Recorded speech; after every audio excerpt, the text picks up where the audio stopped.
The fight's not over in Washington. The governor may have signed the marriage bill last week, but the campaign to overturn it is just ramping up. Meanwhile, there's incredible momentum for marriage around the country, with legislators passing bills in Maryland and New Jersey, a civil unions bill advancing in Colorado, and brand new legislation popping up in West Virginia and Rhode Island.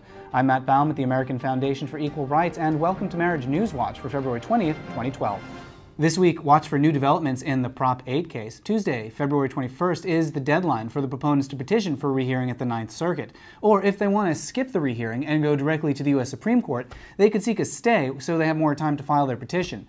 The deadline for a petition to the U.S. Supreme Court is May 7th. In the meantime, get ready to hear a lot about Referendum 74. That's the freshly assigned name for the anti-gay industry's attempt to overturn the new marriage equality bill in Washington state.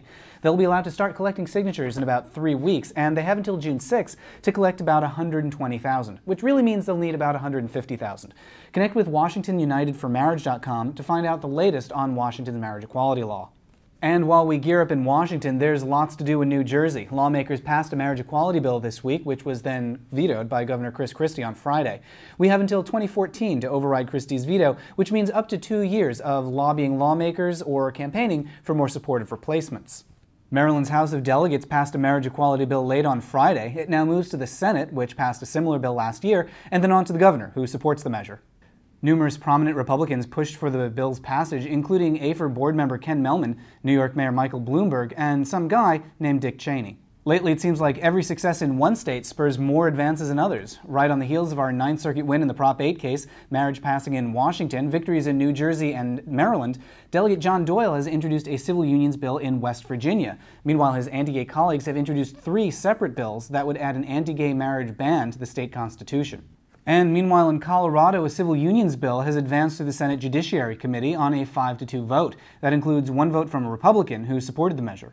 And after a bitter fight last year, Rhode Island lawmakers have introduced a brand new marriage bill for 2012 this week. And in case it doesn't pass, they're hedging their bets with a second bill that would repeal anti-gay provisions in last year's civil union law. In national news, House Minority Leader Nancy Pelosi has endorsed a bid to add marriage equality to the official platform of the Democratic Party. The Department of Justice has announced that it will no longer defend Title 38, a DOMA-like law that prohibits the Army from recognizing the marriage of LGBT service members.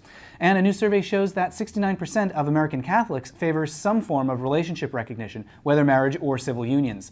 That's pretty good, but the news from the UK is even better. That's where a new survey shows that 61% of Catholics favor full marriage equality.